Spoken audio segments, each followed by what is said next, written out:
Hello दोस्तों, मेरा नाम है सूर्या तिवारी। तो मैंने जीएस की एक स्ट्रेटजी वीडियो डाली थी, जिसमें भाई साहब मतलब आप लोगों ने इतना सारा प्यार दिया है कि सच में अच्छा लग रहा है कि हाँ, कुछ अच्छा कर रहा हूँ। मतलब 1600 प्लस कमेंट उस पे आए। भाई दिल से बहुत अच्छा लगा, मतलब मैं रिप्लाई तक नहीं कर पा रहा इतने सारे कमेंट्स का। तो उसमें जो सबसे ज़्यादा कॉमन एक कमेंट पड़ा हुआ था कि भैया आपने जो ऑडियो बुक बना रखी है सारे सब्जेक्ट की, जो खुद से रिकॉर्ड कर रखा है, वो आपने कैसे किया है? हम लोग कैसे रिकॉर्ड करें? हमको कोई आइडिया नहीं लग पा रहा है।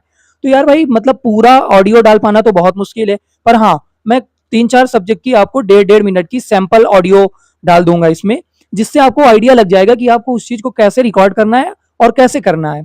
दूसरा जो सबसे जेन्युइन क्वेश्चन और सबसे ज्यादा क्वेश्चन था लोगों का कि यार भैया मतलब एक बार में पूरा सब्जेक्ट कैसे रिकॉर्ड करें? तो भाई ये बात बिल्कुल सही है, एक बार में पूरा सब्जेक्ट रिकॉर्ड करना बहुत मुश्किल है। तो आप क्या कर सकते हो कि जैसे हिस्ट्री है तो उसको आप 5 से 6 अलग अलग लेक्चर लेक्चर पे रिकॉर्ड करके रख लो। इकोनॉमिक्स है उसको 2-3 लेक्चर पे रिकॉर्ड करके रख लो, फिर उनको सुनते रहो आराम से। तो ऐसे आपको रिकॉर्ड करना है, एक बार में पूरा रिकॉर्ड करने की कोई जरूरत नहीं है। उसके बाद भाई मतलब सब लोगों का कहना है कमेंट सेक्शन में कि आप वीडियो क्यों नहीं ला रहे हो, एक वीडियो ला के रुक क्यों जा रहे हो? तो यार थोड़ी सी दिक्कतें हैं, कुछ मजबूरियां हैं, और आपसे क्या ही छिपाना, बता ही देता हूँ कि मेरा जो फ़ोन है भाई वो थोड़ा सा पुराना है। तो जैसे ही मैं इस पे वीडियो बनाता हूँ, लॉन्ग वीडियो बनाता हूँ स्पेशली, तो इसमें नॉट इनफ स्टोरेज करके लिख के आ जाता है। तो एक दिक्कत तो ये हो गई, और दूसरी दिक्कत ये है कि यार मेरे पास थोड़ा सा फ़ोन स्टैंड अभी गाँव पे नहीं है यहाँ पे। तो पिछला वीडियो भी थोड़ा सा हिल डुल रहा था, ये भी खड़े होके ही कोई बना रहा है। तो ये दोनों चीज़ मैं अरेंज कर लेता हूँ, उसके बाद पर्टिकुलरली आपको वीडियो टाइम टू टाइम सारी मिलती रहेंगी। इसके अलावा अब मैं आपको एक एक करके सब्जेक्ट वाइज सुना देता हूँ। तो सबसे पहले आप ये लीजिए, हिस्ट्री की रिकॉर्डिंग सुन लीजिए। ये लीजिए, सुनिए हिस्ट्री को। गांधीयन एरा में सबसे पहले स्टार्ट करते हैं। तो गांधी जी का जन्म कब हुआ? 2 अक्टूबर 1869 में होता है। इनकी माता का नाम पुतलीबाई और पिता का नाम करमचंद गांधी होता है। उसके बाद हमें सीधे याद रखना है कि गांधी अफ्रीका चले जाते हैं। तो गांधी जी वहाँ पे नेटल इंडिया कांग्रेस बनाते हैं। उसके बाद इंडियन ओपिनियन नाम का न्यूज़पेपर चलाते हैं।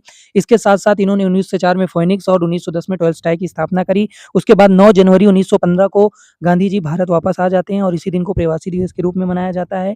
और प्रवासी दिवस का मतलब नॉन रेसिडेंस इंडियन के लिए मनाया जाता है। इनके पॉलिटिकल गुरु गोपाल कृष्ण गोखले थे। और इंडिया में आते ही गांधी जी क्या करते हैं, ट्रिक याद रखना है, केक काट देते हैं। केक से CAKE होता है। तो सी से सबसे पहले चंपारण मूवमेंट, फिर अहमदाबाद, फिर अहमदाबाद मिल स्ट्राइक, फिर खेड़ा। तो ये तीनों लाइन्स याद रखने एकदम ऑर्डर पे हैं।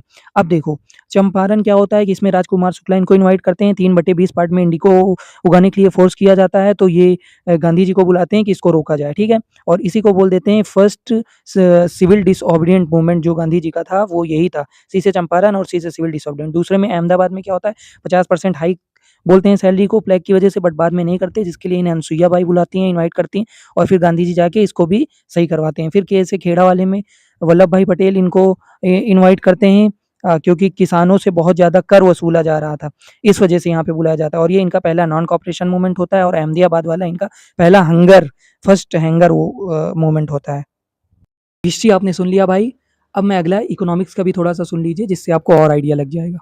Major and aggregate of economics, इसमें 4 चीज़ें हमको अच्छे से याद रखना है। जीडीपी, उसके बाद हमको याद रखना है जीएनपी, फिर एनडीपी और एनएनपी। तो सबसे पहले जीडीपी। तो जीडीपी क्या होता है कि देश के अंदर ही, देश की सीमा के अंदर ही जितनी टोटल एसेट या वैल्यू प्रोड्यूस की जाती है उसको बोलते हैं जीडीपी। फिर हमारा आ जाता है जीएनपी। तो देश के लोगों द्वारा, हमारे देश के लोग, चाहे वो विदेश में रह रहे हो चाहे जहाँ, सिर्फ हमारे देश के लोगों के द्वारा जो टोटल एसेट वैल्यू प्रोड्यूस करी जाती है उसको हम लोग बोलते हैं जीएनपी।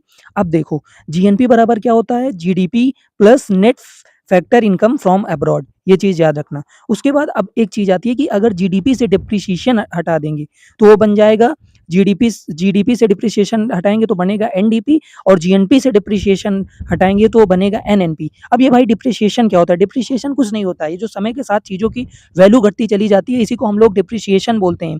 और तो एनडीपी होता है नेट डोमेस्टिक प्रोडक्ट, और एनएनपी होता है नेट नेशनल प्रोडक्ट। तो ये चीज़ हमको दिमाग में रखनी है। अब एक छोटी सी क्लिप ज्योग्राफी की भी सुन लीजिए, इससे भी आपको थोड़ा सा और अच्छे से आइडिया लग जाएगा।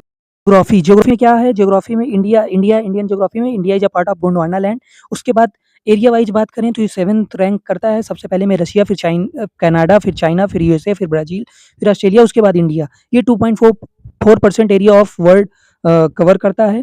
और जो स्मॉलेस्ट कंट्री है वर्ल्ड में वो वेटिकन सिटी है। उसके बाद पॉपुलेशन वाइज़ करें तो 17% ऑफ वर्ल्ड पॉपुलेशन कवर करता है। सबसे पॉपुलेटेड चाइना है, उसके बाद दूसरे नंबर पे ही आता है। उसके बाद इंडिया में 28 स्टेट और 8 यूनियन टेरिटरी हैं। नॉर्थ टू साउथ एक्सटेंट इसका 3214 होता है और ईस्ट टू वेस्ट जो होता है वो 2933 होता है। उसके बाद इसकी लैंड बाउंड्री की बात करें तो 15,200 किलोमीटर और ऐसे सी बाउंड्री की करें तो 7516 और सी बाउंड्री अंडमान निकोबार हटा के करें तो 6100 किलोमीटर है। उसके बाद इंडिया का जो सबसे नॉर्थ पॉइंट है उसको इंदिरा कॉल बोलते हैं, सबसे साउथ पॉइंट को इंदिरा पॉइंट, और स्टेट में इंदिरा पॉइंट जो है वो अंडमान निकोबार में है। स्टेट के अंदर जो सबसे साउथ पॉइंट है कैप कमोरिन इन कन्याकुमारी, और ईस्टर्न पॉइंट को किबूती बोलते हैं, और वेस्टर्न पॉइंट को सबसे ज़्यादा गुहार मोटियार सरक्रीक बोलते हैं। ये तीनों सब्जेक्ट से आपको आइडिया लग चुका होगा, पर स्टैटिक जीके का आप मैसेज करें उससे पहले मैंने एक छोटी सी फेस्टिवल की क्लिप डाल दी है जिससे स्टैटिक जीके कैसे रिकॉर्ड करना है आपको उसका भी आइडिया लग जाएगा। तो फेस्टिवल में हम सबसे पहले इंपॉर्टेंट फेस्टिवल देख लेते हैं। क्रिश्चियन के जो 4 इंपॉर्टेंट फेस्टिवल है, सबसे पहले 25 दिसंबर को हम लोग क्रिसमस डे मनाते हैं। क्यों मनाते हैं इस दिन? क्योंकि इस दिन ईसा मसीह जी का जन्म हुआ था। उसके बाद हम गुड फ्राइडे मनाते हैं। गुड फ्राइडे फ्राइडे के दिन मनाया जाता है। इस दिन ईसा मसीह जी को सूली में लटका दिया गया था। उसके बाद इसके 2 दिन बाद संडे के दिन ही ईस्टर मनाया जाता है। ईस्टर क्या होता है? ईस्टर का मतलब होता है डेकोरेशन ऑफ एग्स। ये क्यों मनाया जाता है? क्योंकि इस दिन ये पुनर्जीवित हो गए थे। फिर इसके 40 दिन बाद एसिनेशन मनाया जाता है क्योंकि इस दिन ये अपनी मर्जी से स्वर्ग की ओर सिधार गए थे। अब देखते हैं मुस्लिम के कुछ इंपॉर्टेंट फेस्टिवल। तो इसमें आ जाता है इस्लामिक न्यू ईयर। तो ये इसे क्या बोलते हैं? मुहर्रम बोलते हैं। मोहम्मद साहब को जन्मदिन को कौन से फेस्टिवल के रूप में मनाया जाता है?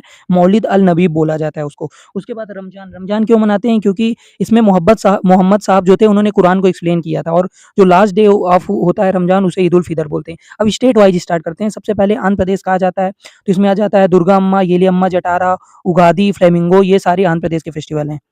फाइनली आई होप कि ये सारी क्लिप सुनकर अब तक आपको पूरी तरह से आइडिया लग चुका है कि हाँ, आपको कैसे ऑडियो रिकॉर्ड करना है और किस तरीके से रिकॉर्ड करना है।